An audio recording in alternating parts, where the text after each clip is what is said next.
message amo man gyapon aton nga kabuhi. That is why gahimo kita sang mga desisyon.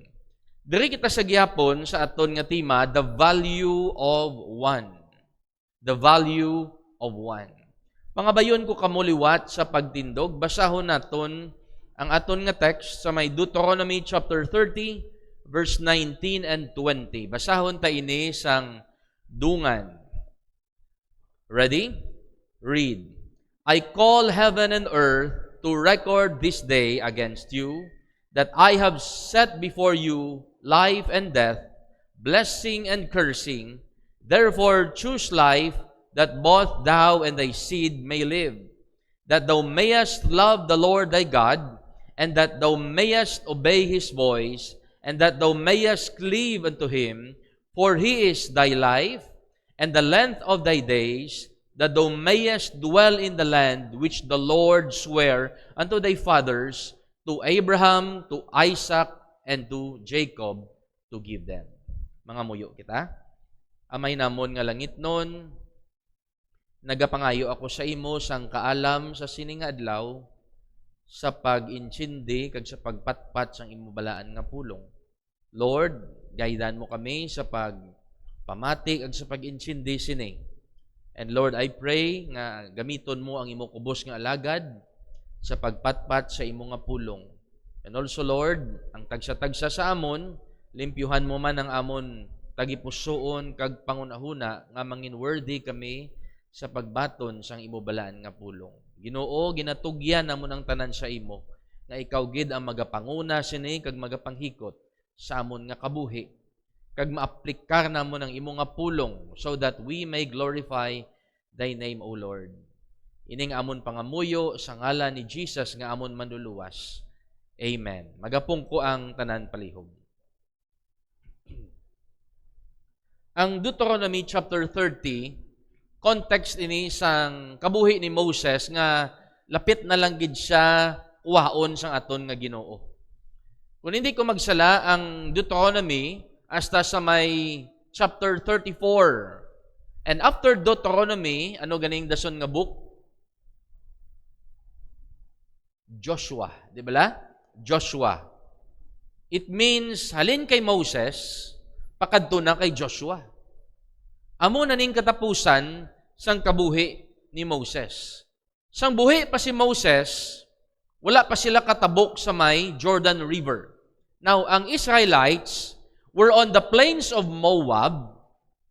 Ara dira ang Jordan River, kag makita nila ang promised land. Ang nagaupang sa ila among Jordan River. So si Moses, nga ginambala ini, because Moses reviews the law, reminds the people, and emphasizing the blessings of obedience and curses of disobedience. Ginapaintindi ang tao that making decisions is crucial and significant sa ilang nga kabuhi. Ginambal diri, it is between life and death ang paghimo sang desisyon. Blessing and curse ang resulta sini. Ilonggohon naton para klaro. Sila nga diri, subong nga adlaw, ginatawag ko bilang mga saksi ang langit kag ang duta, kundiin sa sini ang inyo pilion. Kabuhi o kun kamatayon, pagpakamaayo o kun pagpakamalaot.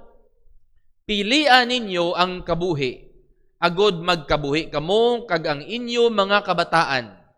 Higugmaan ninyo ang Ginoo nga inyo Dios. Tumana ninyo siya, kag magpabilin kamo sa iya. Kag siya ang inyo kabuhi. Kung himuon ninyo ini, magakabuhi kamo sing malawig didto sa duta, nga iya ginsumpa nga ihatag sa inyo nga mga katigulangan nga si Abraham, Isaac, kag Jacob. So ginhambal ni Moses nga saksi ang langit kag sang kalibutan sa inyo nga himuon nga desisyon sa tion kung digto na kamo sa may promised land. Nagambal siya nga bag-uhon nyo na inyo nga kabuhi. Lain na ni nga chapter sa inyo nga kabuhi. So gusto ko magdala sa inyo sumungadlaw sang mensahe, ang iya nga title, The Value of One Decision. The value of one decision.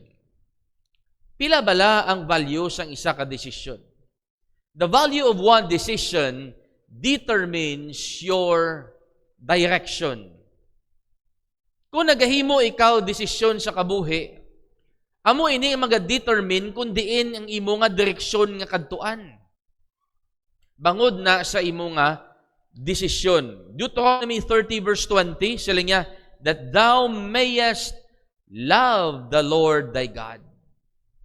Kung nagdesisyon ikaw nga magsunod sa Dios, magpili sang blessing, siling ni Moses, ang direksyon sa imo kabuhi, amo ang higugmaon ng imo nga Ginoo, nga imo Dios. Amo na siya, ang direksyon mo. And that thou mayest obey His voice. Tumanon mo na siya. Amo na ang direksyon sa imo kabuhi. And that thou mayest cleave unto Him. Magaupod ikaw sa iya, kay siya ang imo nga kabuhi, kag ang kalabaon sang imo nga mga inadlaw. So your decision determines your direction. Hindi na niya pwede nga huyupon ka lang sang iban nga tawo, upod ka man didto. No. Ang imo nga desisyon determines your direction. Si Zacchaeus, we know the story about Zacchaeus, nga nabatian niya to nga nag-agi si Jesus, nagsaka siya sa may ibabaw sang kahoy para makita iya kung sino ina si Jesus nga ginaistoryahan sang iya palibot. So may idea na ni siya, parte kay Jesus, nga iya ginapanilagan. Karon pag-agi ni Jesus, kita iya si Zacchaeus. And he said, Zacchaeus, panaog, maupod ko sa inyo balay. Sang digto na si Jesus sa ila balay, nagakaon. Wala magito sila may ginbutang diri sa Bible nga nag-istoryahan na isang grabe, o kung nag-ayo si Jesus sa mga masakiton, o kung nagwali si Jesus. Gakaon lang man sila to. And then si Zacchaeus, gulpi, nagtindog, kag naghambal sang amo sini. Sila niya, Behold, Lord, the half of my goods I give to the poor. And if I have taken anything from any man by false accusation, I restore him fourfold. Sila niya, ang tunga sang akon nga mangga dihatag ko sa imol, kag kung may ginhimo ako nga malain sa isignakon kapareho, balikan ko siya 4 kapilo. Ano ning natabo kay Zacchaeus? Wala man ni siya ginwalihan ni Jesus. Zacchaeus, makasasala ka, amo ning imo ginahimo, may mga sekreto ka sa imo nga kabuhi, wala mo lang ginasugid. Wala. Gakaon lang sila. Pero samtang nagakaon sila ni Jesus, ginapanilagan niya si Jesus, kung tunay gidman, ini nga Kristo nga ginhambal nila. And then that time, naghimo si Zacchaeus sang desisyon sa iya nga kabuhi, tunay gidman ini nga Kristo. And then he said, Ginoo, ibalik ko sa mga imol ang akon nga manggad nga katunga. Ibalik ko man sa mga tao nga gintunton akon 4 kapilo. So amo na ni ang direksyon sang kabuhi ni Zacchaeus. Matadlong na ang iya nga kabuhi. Mahimo na siya sang insakto because naghuman na siya sang desisyon. Siling ni Jesus sa may verse 9, This day is salvation come into this house. Ang kaluwasan nag-abot sini nga panimalay. You see, kung ikaw maghimo desisyon, kaangay ni Zacchaeus, mabag-ogid ang imo nga kabuhi. Mabag-ogid ang direksyon sang imo nga kabuhi hasta ang imo panimalay. Siling ni Jesus, For so much as he also is a son of Abraham. Nga ginambali ni Jesus. Paano siya naging son of Abraham bangod kay Hudiyo siya? Hindi man to Hudiyo si Abraham. Iraki to ya si Abraham. Di ba? Paano siya naging son of Abraham? By faith. Ikaw, kung magtuo ikaw kay Jesus, siling ni Paul, mangin seed of Abraham ikaw. Bangod sa pagtuo kay Kristo. Siling ni Jesus na luwas ang ini nga taho, maluwas ang ini nga panimalay. Bangod sang ila nga pagtuo. So your decision will determine your direction. 1 Thessalonians 1:9. And how ye turned to God from idols to serve the living and true God. So ang question diri, paano mo mabalaan nga isa ka tawo nagliso na halin sa mga Diyos-Diyos pakadto sa buhi nga Diyos? Paano mo mabalaan? Pwede na ihapos lang ihambalon. Nagtuo na ko bala kay Jesus. Nagbago na ko bala. Nagapakabuot na ko bala. Paano? Siling diri ang pulong sa Ginoo, may ara nga pruweba. Ang mga nagaliso, kag nagahuman sa desisyon, nagaliso ang ilang nga kabuhi, bangod kay nagaalagad sila sa buhi, kag matuod nga Dios. Nagaliso aton kabuhi. Nagalain ang aton nga direksyon sa kabuhi. For example, ang taho nga wala kakilala sa Ginoo, example lang before, butang tabi bisyuhan sa. After work, gadiritso sa ilimnan, sa sugalan, sa bulangan, sa barkada. Karon, kinaguman siya desisyon, nagbaton siya kay Jesus. Anong matabo sa iya? Kung tutuod na nagbaton kay Jesus, subong madiritso na nasa sa ilabalay, o kung madiritso sa simbahan, sa prayer meeting, sa Bible study, o kung manglaba sa balay. Paano abi pastor kung ina nga taho buot na nga daan? Inayabi nga taho wala kakilala kay Jesus, wala nagbaton kay Jesus, pero wala sa gabarkada, wala sa gabisyo, gapang laba na sa balay. Okay na sila sang misis niya. Paano na ang makitang pagbago sa iya? So kung amo na siya nga daan, may mga pagbago pagid na nga matabo sa iya nga kabuhi. Maybe sa iya nga pangunahuna, the way he speak, the way he treat other people, kag sa sulod nagahalin ang pagbago.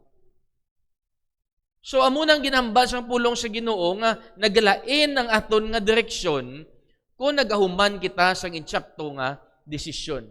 Romans 8:14, for as many as are led by the Spirit of God, they are the sons of God. Kung ikaw kuno anak sang Dios, ginatuytuyan ikaw sang Espiritu sang Dios.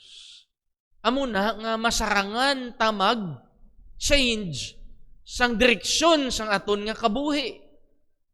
Kay ang balaan nga espiritu nagabulig sa aton. Ezekiel 36:26, a new heart also will I give you. Kung sa pamatsyag na, tundo kabudlay gid magbag-o sang aton nga kabuhi. Kabalo ka kung tutuod ka nga nagbaton kay Jesus. May Holy Spirit ikaw. Kagang Holy Spirit naton is always at work 24/7. 7 days a week. 365 days a year. Gahikot na siya sa aton. Kag ginatublag ya kita adlaw gabi, oras-oras, minuto-minuto nga magbago. Siling niya, tagaan niya ikaw sang bag-o nga tagipusoon. Sino magahatag? The Holy Spirit. Ang Ginoo. And a new spirit will I put within you, and I will take away the stony heart out of your flesh, and I will give you a heart of flesh. Ang imong heart nga tig-a, kabalan, islan sa Ginoo sang mahumok nga tagipusoon may gugmaon. Work ina sang Holy Spirit. Ina kung may Holy Spirit kita. Ina kung nagbaton kita kay Jesus. Ina kung nagdesisyon kita sang itsakto. 2 Corinthians 5:17. Therefore, if any man be in Christ, siling ni Paul, ang isa ka tawo nga ara na gidman kay Kristo. Anong balya? Bag-o na siya nga tawo. Old things are passed away. And then he said, lantawan nyo, kay ang tanan nga butang mangin bag-o na. Malain na gidya ang direksyon sang aton nga kabuhi. Bangod sa sina nga desisyon. Amo na ang bali Paul sa may 2 Corinthians 13 verse 5. Abi, husisaan nyo ang inyo nga mga kaugalingon. Whether ye be in the faith. Sila nga, husisaan ninyo ang inyo kaugalingon kung bala may pagtuogid kamo kay Kristo. Hindi bala nga nahibaluan na ninyo nga si Kristo Jesus ara sa inyo? And then he said, luwas kung hindi kamo matuod nga mga tumuluo. Munang balya, except ye be reprobates. It means, basi piki kamo. Basi piki ang aton nga pag-confess nga nabaton ko na si Jesus. Examine yourselves, siling sang pulong sa aton nga Ginoo. Mga utod, kamusta ang direksyon sang aton kabuhi? Din bala nagaatubang kag nagapadulong ang aton nga direksyon? Sa aton bala Ginoo o kung nagatalikod kag naga-opposite kita sa pagpalapit sa aton nga Ginoo? Let us check ourselves. Si Jesus nagsiling sa may John 3 verse 5, Verily, verily, I say unto thee, except a man be born of water and of the Spirit, he cannot enter into the kingdom of God. Ang isa ka tawo nga hindi siya mahugasan sang balaan nga espiritu. Kag mataho sa espirituhanon nga estado sang iya nga kabuhi o kung sa panimalay sang Dios, hindi siya gani makasulod sa ginarian sang Ginoo. Siling ni Jesus, verse number 7, hindi na kamo magkatingala nga ginahambal ko ini sa inyo. Ye must be born again. Kinanglan yu gid mataho liwat. And mataho lang liwat ang isa ka taho kung tutuod ya nga ginbaton si Kristo. Ma-change ang direksyon sang iya nga kabuhi.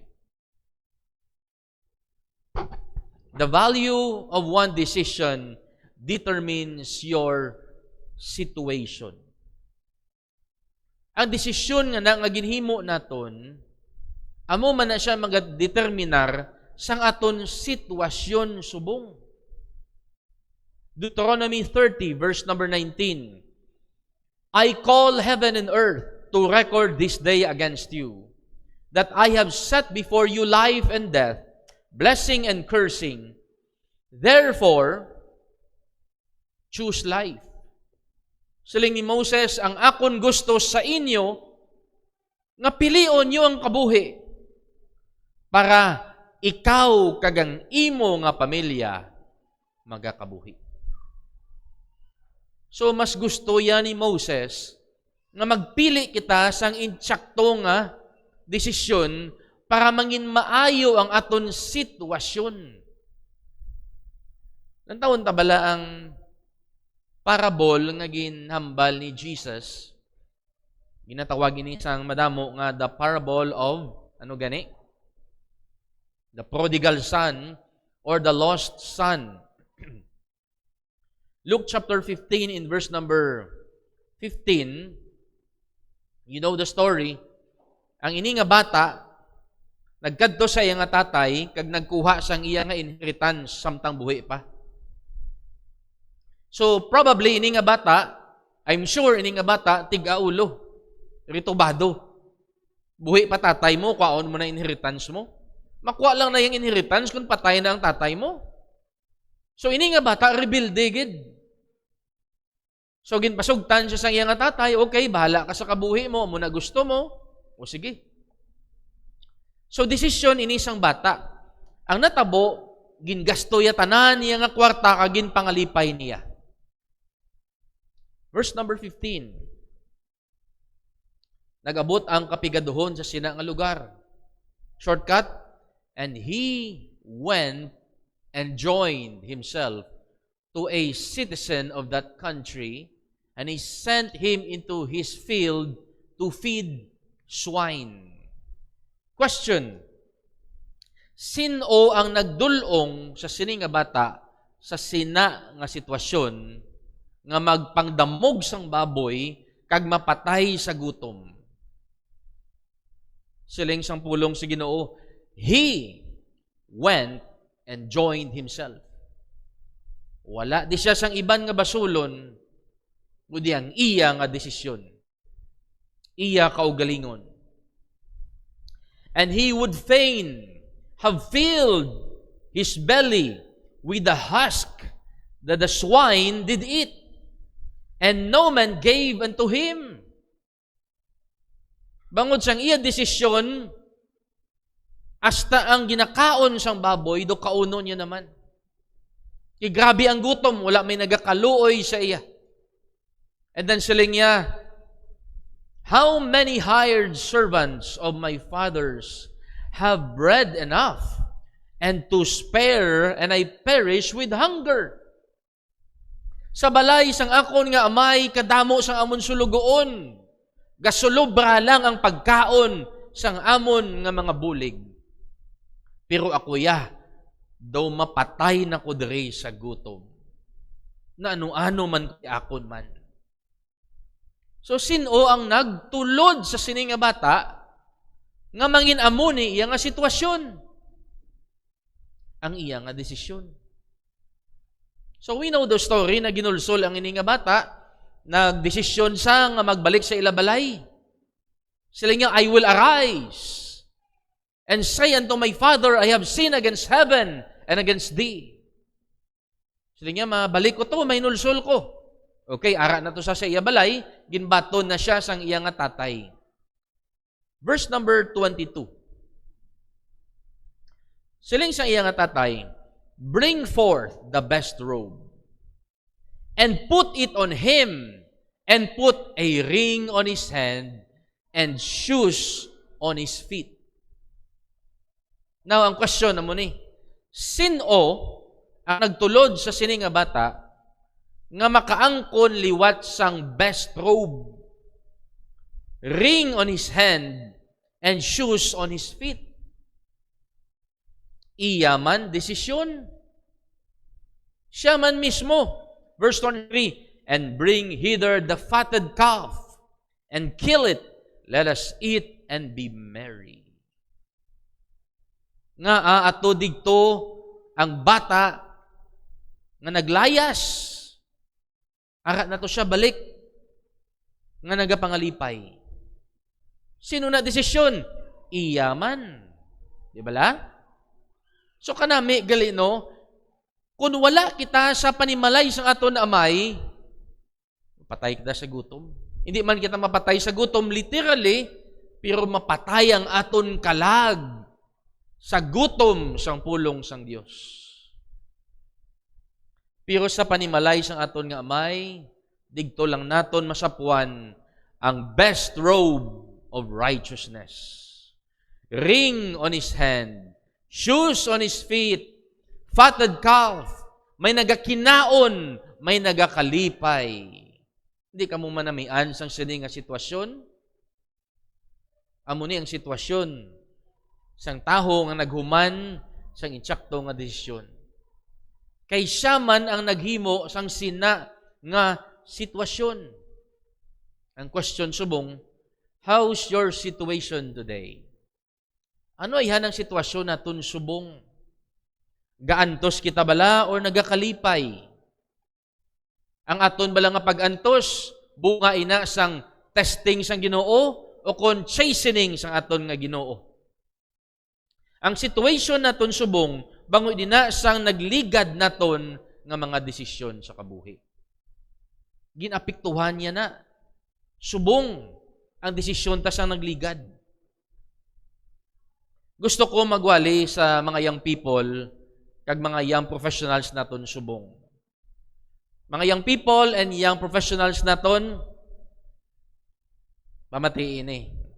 I want you to know nga palangga ako kamo. Bilang pastor, palangga ko ang mga ginawalihan ko, especially ang aton diri nga mga young people. Pero do ginhikot gid ko sang balaan nga espiritu nga amo gini ang iwali ko sa inyo. Masakit buot ko kung pila ka adlaw, makita ko kamo nga nagapamigado kag nabudlayan kamo sa inyo nga pangabuhi. And I'm sure inyo ginikanan, masakitan man ina. Ang gusto ko palambot sa inyo nga do not give your heart to a person who is not a follower of Jesus Christ. Ang Paul kamo. Hindi niyo paghatag ang inyo nga tagipusoon sa taho nga wala nagasunod kay Jesus o kung wala Jesus sa kabuhi. Kung magsulod kamo sa wrong relationship, butang tabi premarital sex, naga-sex kamo outside marriage, anong matabo sa imo? Number 1, matunaw lang ang hando mo, hindi mo gid malambot. Why? Because pangitaon ina sang lawas mo. Ang hando mo nga mag-uswag sa pangabuhi, malimtan mo na kay unahon mo ni ang ginapangita sang lawas mo. So matunaw na siya ang mga hando mo. And you will always settle for less. Kaya mo nang priority mo ang ginapangita sang lawas mo. Ikaduha, kung wala ka pa katapos pag-eskwela, o kung katapos ka man pag-eskwela, pero wala pa na plastar imo kabuhi, ang dangatan mo, kapigaduhon. Poverty. Why? Ang tawang iban, teenage pregnancy. Wala pa trabaho, may bata na. Wala pa ubra ang bana, wala ka ubra ang asawa, may mga salaguro na. Kabudlay gani magbakal gatas kung may ubra. How much more wala pa? Di ba la? Mga young people, iban ga-enjoy lang chat-chat, text-text. Tapos, ang iban dira, mambal, I love you. Yung pangita na sang halok. Way ka pa gani obra. Way ka pa gani ka-graduate. Kapigaduhon ang dalaganan sa imo kabuhi. Ikatatlo, God will curse you. Tandaan nyo na. Amuning pinakalala. Ang Diyos maga-curse sa imo.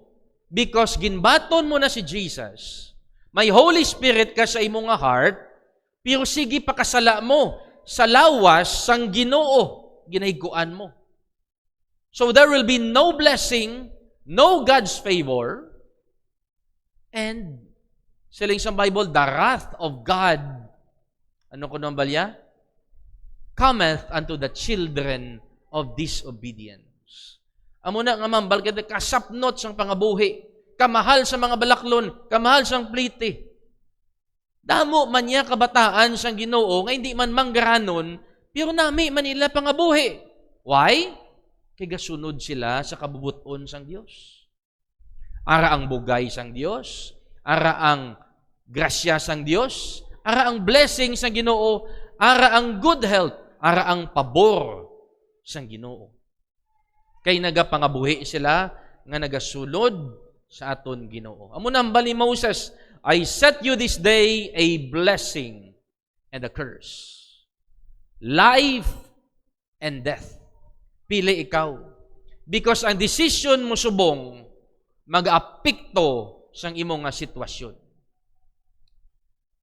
Your today is a result of your yesterday. And your tomorrow will be the result of your today. Start changing today so that your tomorrow will be okay. Ayos man? O pwede pa naton mabayluhan ang buwas. Kung maghimo kita subong sang itsakto nga, desisyon, siling ni Jesus, Luke 13, 1-5. Ang istorya dere, ang isyu dere sa sininghadlaw, ang balita, nga may mga tao nga ginpamatay si Herod that time. So ginistoryanin nila ini nga balita. Siling ni Jesus, kabalo bala kamo nga ang mga tao to nga ginpamatay nga mga Galileans, gabi gito sila ka makasasala. Ang balya diyo, suppose ye that these Galileans were sinners above all the Galileans because they suffered such things? Ginpamatay to sila, bangod grabe gito sila nga makasasala. How? Siling ni Jesus, I tell you, nay, but except ye repent, ye shall all likewise perish. Dito sila makasasala agad. Pero siling ni Jesus, hindi kamo maghinulsol subong. Mapatay man kamo kaangay nila. Or those 18, upon whom the tower of Siloam fell. May tore sa Siloam nga nadagdag, napilpilan ini sila, and slew them. Think ye that they were sinners above all men that dwell in Jerusalem? Ang dagdagan to na disgasya to sa konstruksyon. Gabi gito sila ka makasala. Siling ni Jesus, hindi. Pero kamo, kung hindi kamo maginulsol, mapatay man kamo kaangay nila. So ang aton nga desisyon nga ginahimo, mag-apekto na sa aton nga sitwasyon. And the value of one decision determines your destination. Amo man na siyang mga determinar kundi in ikaw makalambot pila ka adlaw.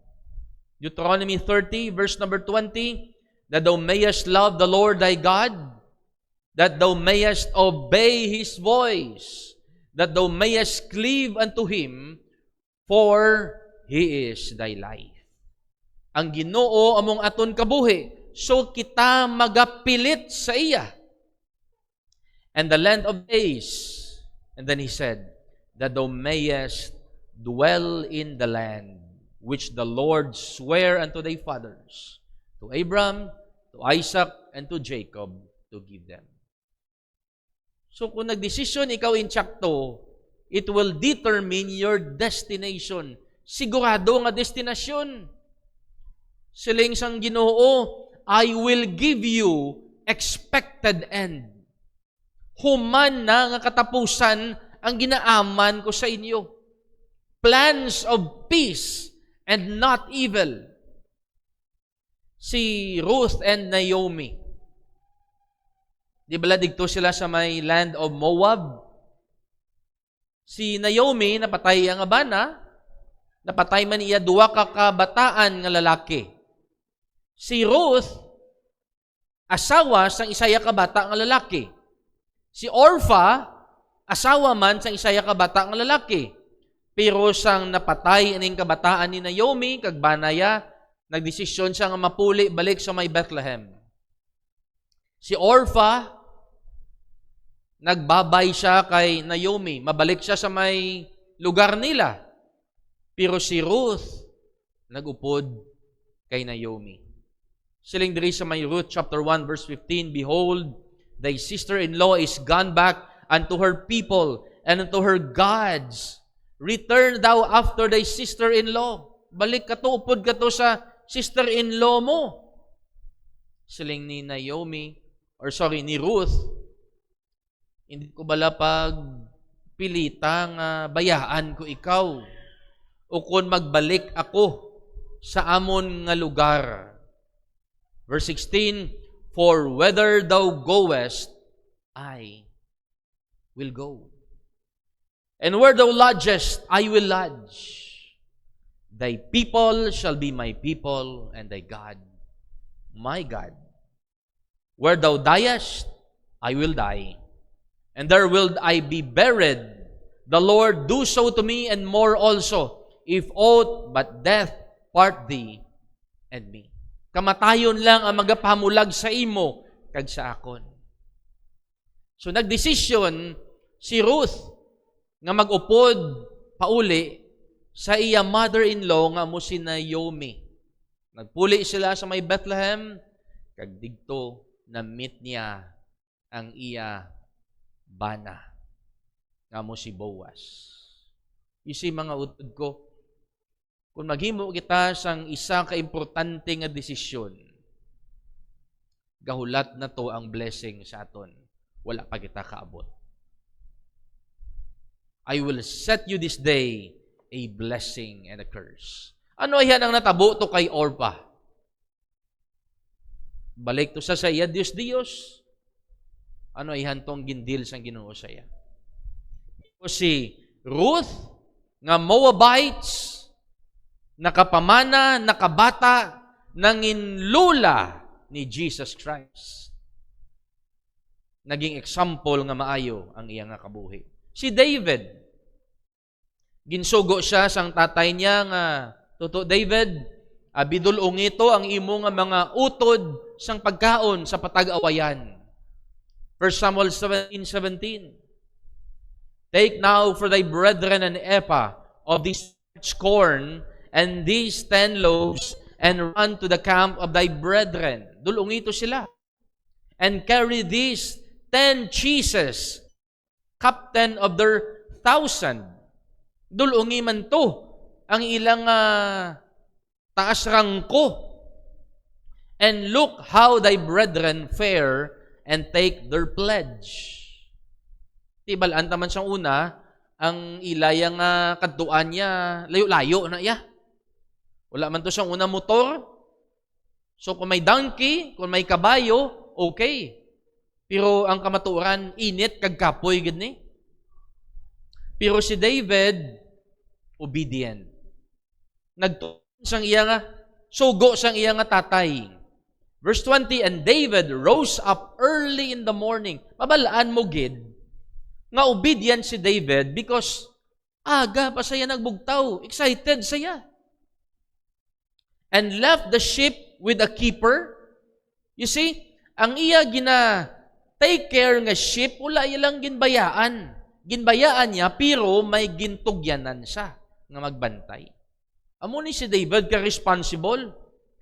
And took and went as Jesse had commanded him. Gintuman niya iya tatay. Sino sa aton gatuman sa aton nga tatay? Amen. Salamat kung gatuman. Ano dayon natabo? Pag abot ya to, ay dugi-dugay, na ginakaptan niyang ulo ni Goliath. And dugay-dugay, sikat na si David. Upod na siya permi kay King Saul, armor bearer na siya ni King Saul, sa palasyo na sa Gaistar, tax-free pa iya nga pamilya, nakapangasawa pa siya sang prinsesa. May dako pa siya nga kwarta. You see? Ano abi kung nagsinumplado to sa, kaya nagsupak to sa mando nga simple sang iya nga tatay.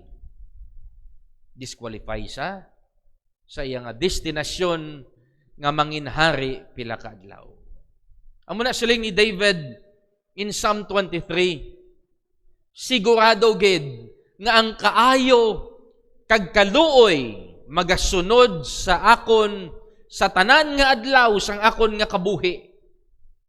Way labot sina maistar pa ko sa balay sang Ginoo sa walay katapusan.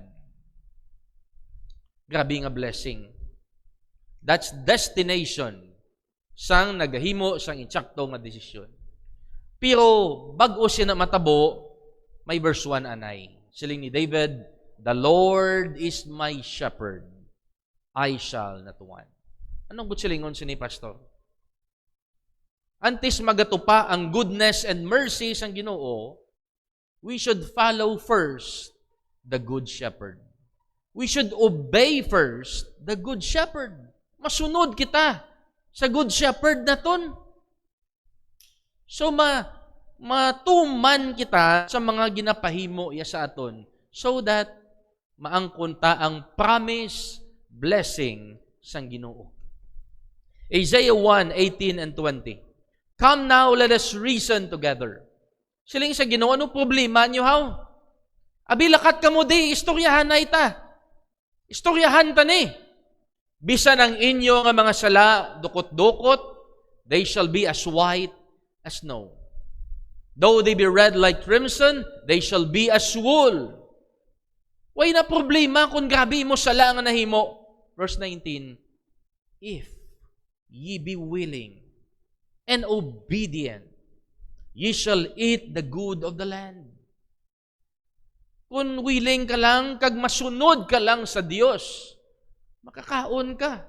I-bless ka sang Ginoo. But if ye refuse and rebel, ye shall be devoured with the sword. For the mouth of the Lord hath spoken it. Mapatay ka. Di malaso ng kabuhi mo, kay ang ba sang Ginoo amo naghambal sini. Sigurado ginaambal sang Ginoo. Si Jesus nagsiling sa may Matthew 7:13 and 14. Sulod kamo sa may kitid nga ganhaan. Kay masangkad ang ganhaan, kag malapad ang dalan nga pakadto sa kagub-anan. Kag madamo dira ang nagakadto.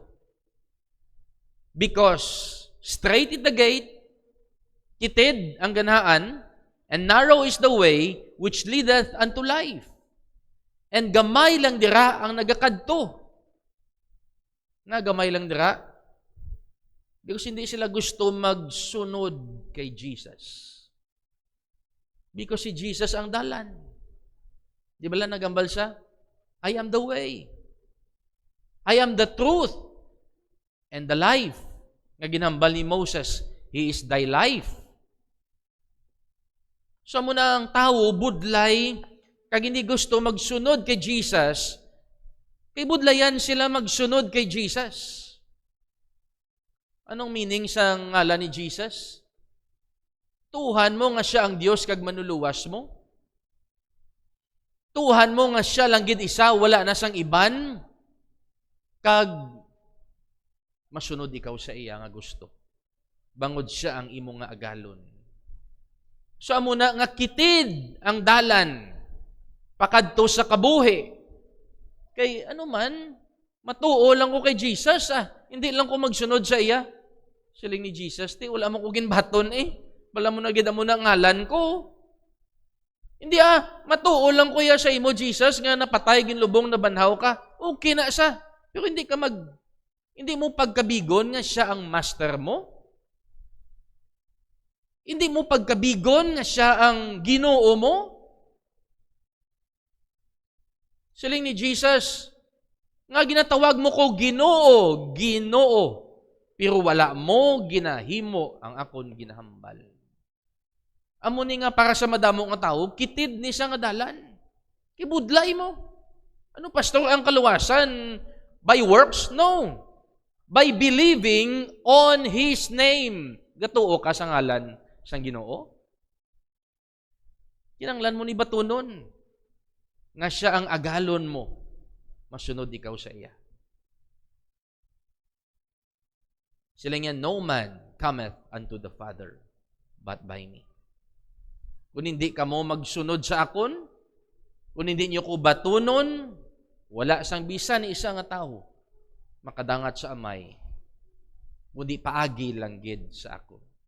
Kaya tutuod nga nagabaton kay Jesus, gusto yan na iya magsunod sa kay Jesus. The value of one decision determines your direction, determines your situation, and determines your destination. A different life lies in the way you make even one decision. Gusto ta magbag-aton kabuhi, Gusto ta mangin maayo aton kabuhi, gusto ta blessing. Depende na sa paghimo naton sa kada isa naton kadesisyon sa kabuhi. Mga muyo kita, Amay namon nga langit nun, ginapasalamatan namon ang imong nga pulong sa sining adlaw. Nga amo Ginoo ang nagtudlo sa amon ng tagsa ka mga desisyon nga amon ginahimo sa kabuhi. Kung hindi ikaw namon pagpaintrahon, mangin palpak gid ini Ginoo. Kag kami man sa gihapon ang mas suffer. Subong kag sa pila ka adlaw. But Lord, today ginabato namon Ginoo nga sometimes wala ka namon ginapaintra sa amon Ginoo nga mga plano. Wala ka namon gina-include sa mga gusto namon himuon. Ginauna namon ang amon nga mga hilig, ginauna namon ang amon Ginoo nga mga personal nga mga plans. Knowing Ginoo nga ang tanan nga opportunity, blessing and favor naghalin man sa imo. Bisan pang maayo nga lawas, ang kusog, ang kaalam, naghalin tanan sa imo. Lord, buligi kami subong adlaw that every decision nga himuon namon ara ikaw nga magaintra. Hindi kami maghuman sa desisyon nga amon lang. Kundi Ginoo, consider ikaw namon nga ikaw ang amon nga partner because ikaw ang amon nga master. Ikaw ang amon nga Lord. Ikaw gani ang nagluwas ang amon nga kalag. Hindi kami magsalig. Ag hindi kami kasalig sa amon gamay nga kwarta, gamay nga business, gamay nga plano. Lord, tudloy kami subong adlaw nga magtugyan sa amon nga kabuhi sa imo. Tugyan namon ang gagmay namon nga mga abilidad, ikasarang plano kag negosyo, trabaho, nga ini magasanto sa imong kabubuton. Nga hindi Ginoo magkontra sa imo Ginoo nga will. Buligi kami nga may maya ikaw namon sa paghimo sa mga desisyon gagmay o kundalagko sa amon nga kabuhi. Especially Lord, subong kung wala pa kami nakabaton sa imo. Luyag namon magbaton, maghimo sa desisyon nga himuon ikaw nga manluluwas kag nagaisahanon nga manluluwas kag agalon sang amon nga kabuhi. Lord, salamat sa imong nga kaluwasan nga ginhatag sa amon. Pakamayon mo ini nga padayon ikaw nga magabless sa amon kag padayon man kami nga magatinguha nga magakilala sa imo bilang amon Ginoo kag Dios sa amon kabuhi. Ginatugyan namon tanan sa imo sa ngalan ni Kristo Jesus amon manluluwas. Amen.